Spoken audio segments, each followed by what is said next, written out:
खबरुनि update सिलसिले खे अॻिते वधाईंदे ख़बर शामिल कयूं पिया ठारू शाह खां।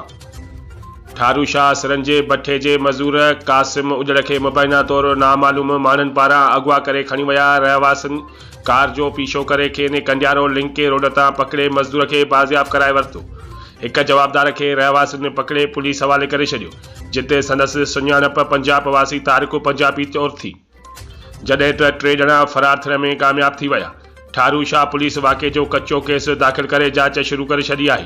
बाज़ियाब थियल पोरित क़ासिम उजड़ ॿुधायो त ठारू शाह भरिसां सिरन जे भट्ठे ते पोरियो कंदो आहियां, जिते सुतो पियो हुउसि त कार में 4 नामालूम हथियारबंदनि मूं ते हमिलो करे हथियारनि जे ज़ोर ते अखियूं बंदि करे कार में खयो।